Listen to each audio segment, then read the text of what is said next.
Ladies and gentlemen, welcome back to our Daniel series. We'll be continuing on with Daniel chapter 11. It's quite a doozy, so let's get into it. Daniel chapter 11, verse 1.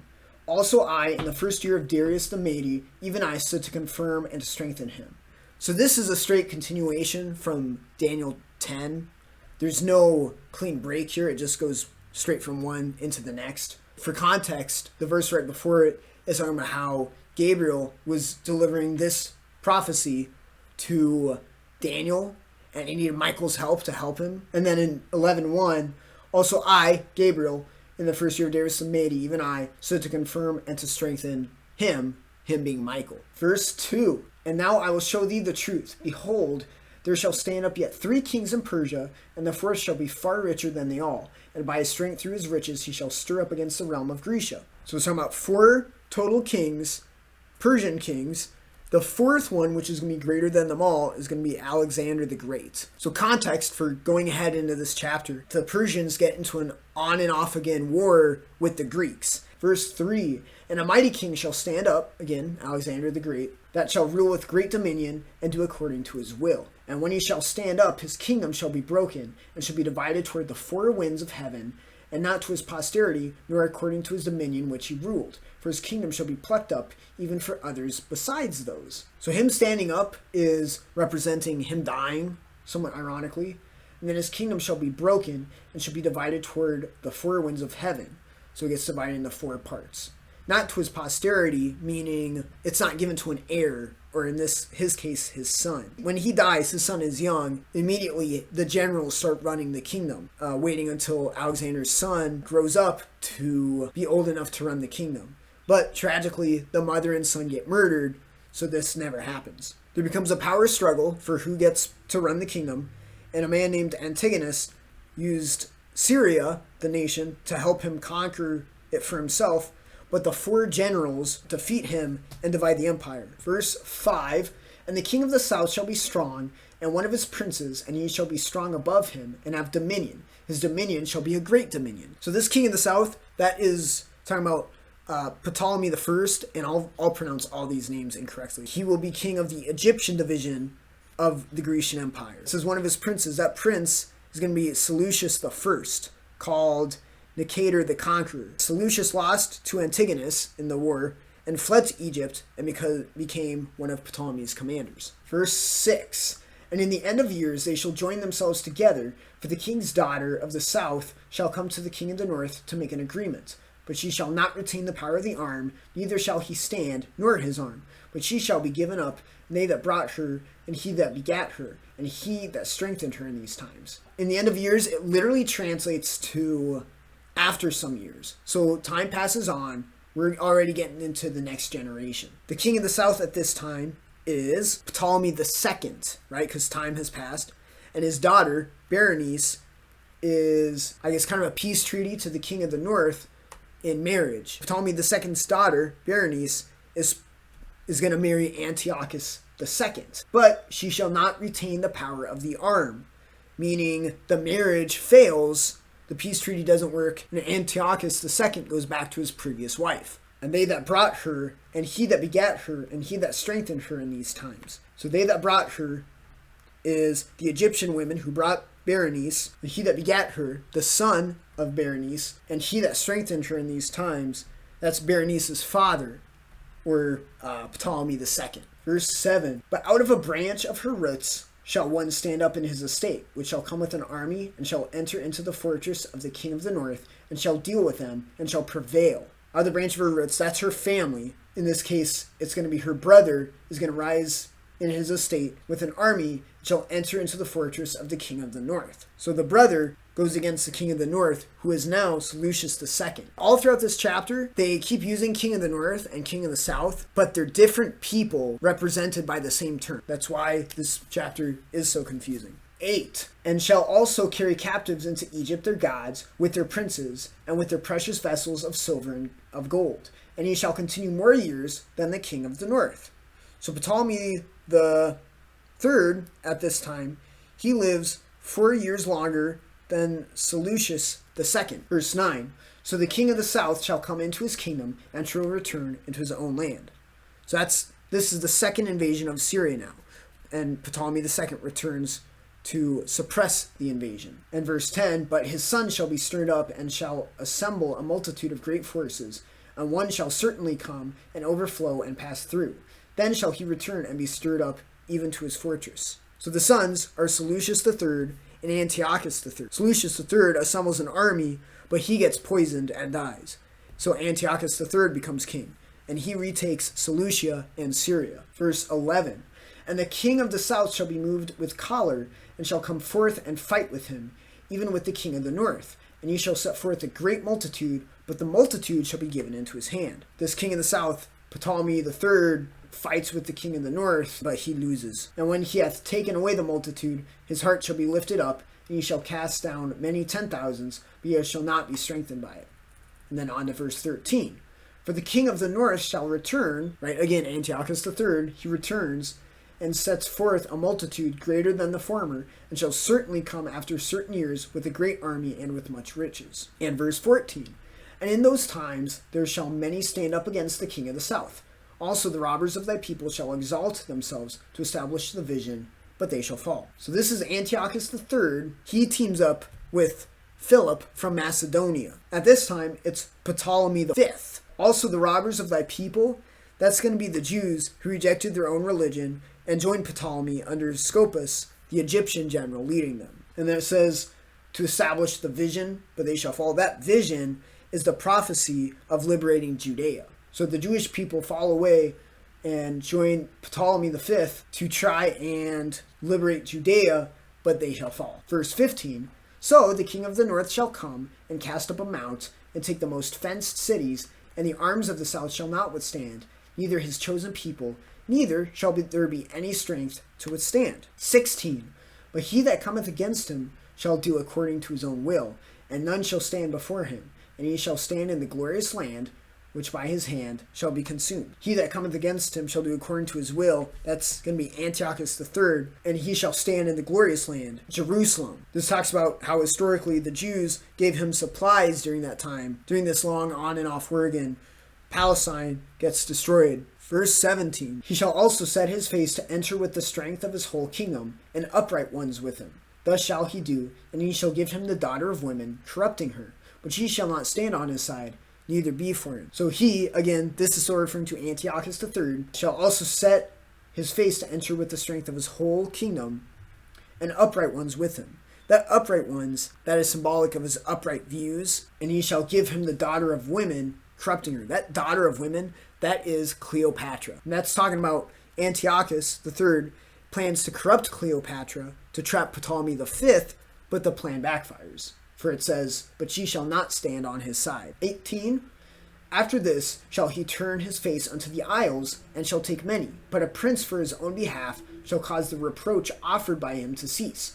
Without his own reproach, he shall cause it to turn upon him. After the peace with Egypt, Antiochus III turns on islands in the Mediterranean coast. And it says, but a prince for his own behalf shall cause the reproach. That prince is representative of the Roman consul. Verse 19, then he shall turn his face toward the fort of his own land, but he shall stumble and fall and not be found.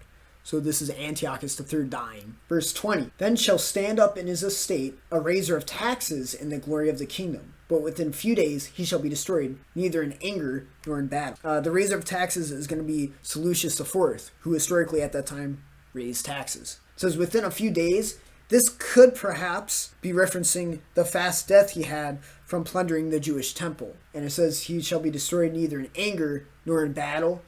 This is because he gets poisoned. Verse 21, and in his estate shall stand up a vile person, to whom they shall not give the honor of the kingdom, but he shall come in peaceably and obtain the kingdom by flatteries. So this is talking about Antiochus IV. It says, to whom they shall not give the honor of the kingdom. It says that because at that time, he was not the true heir. The true heir was Demetrius, the son of Seleucus IV.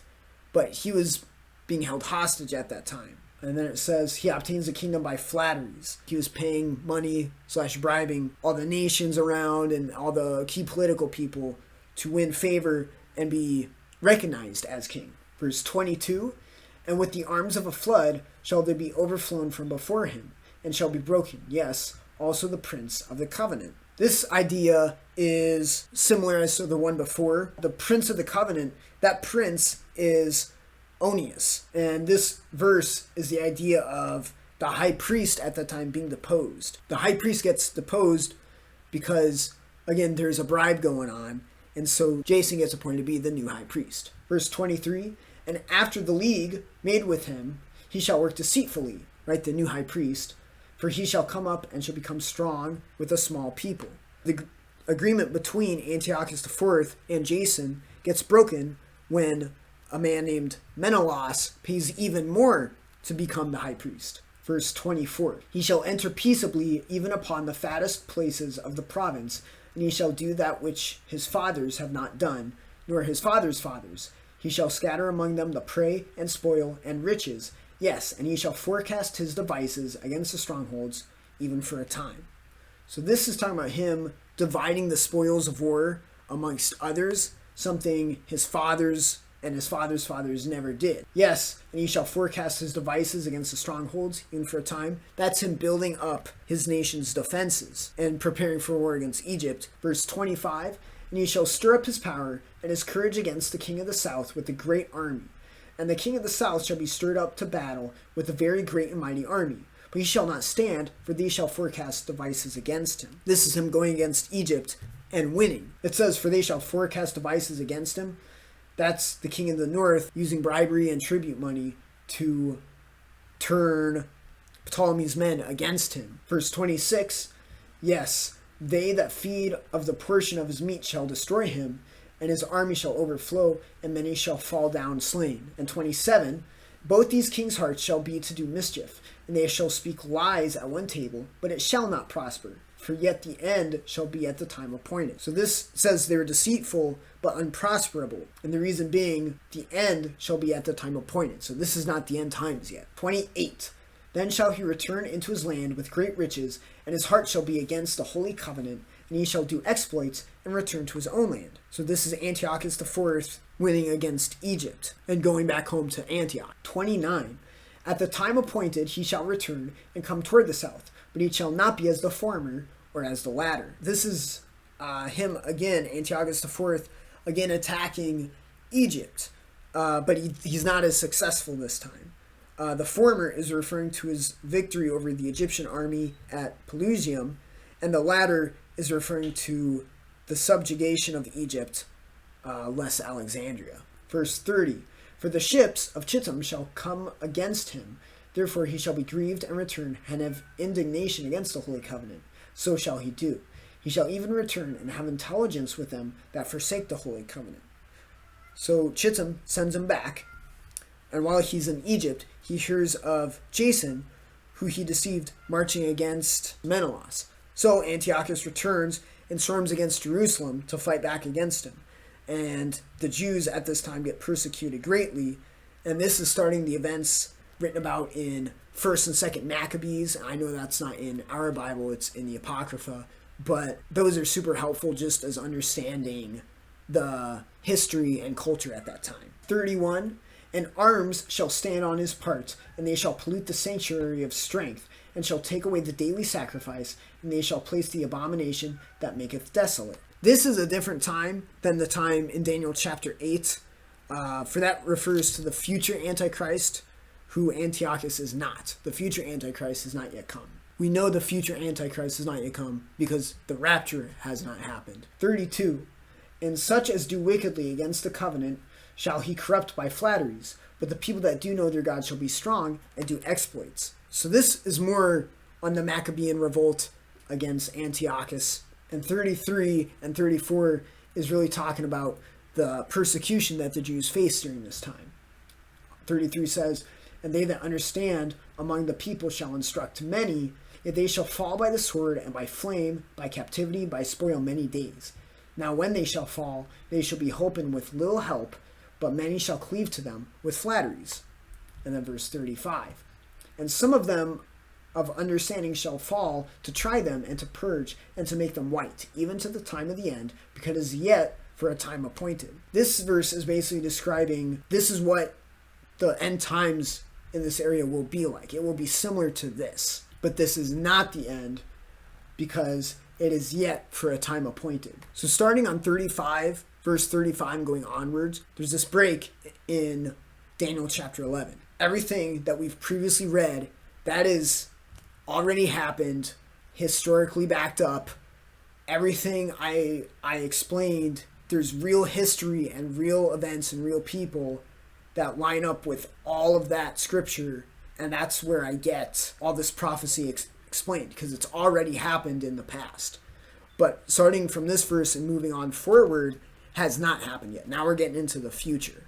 Verse 36, and the king shall do according to his will, and he shall exalt himself and magnify himself above every god, and shall speak marvelous things against the God of gods, and shall prosper till indignation be accomplished. For that is determined shall be done. This is talking about the future king, the Antichrist, who does come from Syria. Towards the end, it's going to say, and shall prosper till the indignation be accomplished. So that's talking about the Antichrist. He will prosper, he will succeed for a short time, until the second coming of the Messiah defeating him at Armageddon. And if we read on 37 through 39, this is describing what the Antichrist will be like. Neither shall he regard the God of his fathers, nor the desire of women, nor regard any God, for he shall magnify himself above all. But in his estate shall he honor the God of forces, and a God whom his fathers knew not shall he honor with gold, silver, precious stones, and pleasant things. Thus shall he do in the most strongholds with a strange God, whom he shall acknowledge and increase with glory, and he shall cause them to rule over many, and shall divide the land for gain. 40. And at the time of the end shall the king of the south push at him, and the king of the north shall come against him like a whirlwind, with chariots, horsemen, many ships, and he shall enter into the countries, shall overflow and pass over. So it says at the very beginning of the verse, this time is at the end. This hasn't happened yet. This is the end times that we're talking about. The king of the south is still, of course, referring to Egypt. I say that because that brings the whole chapter a sense of continuity. The king of the south, this whole chapter is always referring to the king in Egypt, whichever it may be at the time. And the king of the north is referring to the king in Syria, whoever it may be at the time. It says, he shall enter into the countries and shall overflow and pass over. Those countries are going to be the other divisions talked about earlier in the chapter of this Grecian Empire. So he will come out of the Syrian Empire because he is the king of the north. He will enter into the countries, the Grecian, Turkey, and Egyptian empires. Verse 41, he shall enter also into the glorious land, and many countries shall be overthrown. But these shall escape out of his hand, even Edom and Moab, and the chief of the children of Ammon. So that glorious land, again, that's Palestine, or Israel, or Jerusalem, right, that area.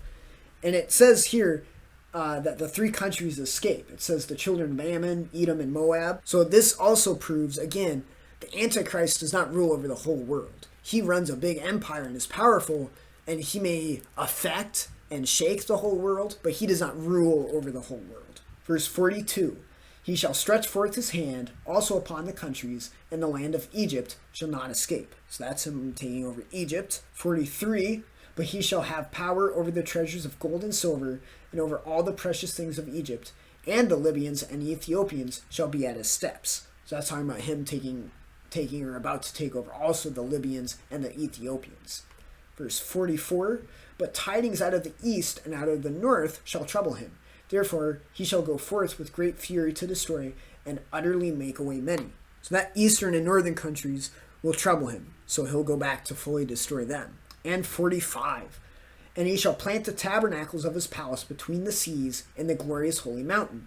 Yet he shall come to his end, and none shall help him. So as he plants his tabernacles of his palace between the seas, those two seas are the Dead Sea and the Mediterranean Sea. And the glorious mountain, that is going to be Mount Moriah. It says, yet he shall come at his end, and none shall help him. And that's talking about the Battle of Armageddon, where God and Jesus come to the earth, and all the saints with him, and destroy the Antichrist. And no one can help him, no one can save him.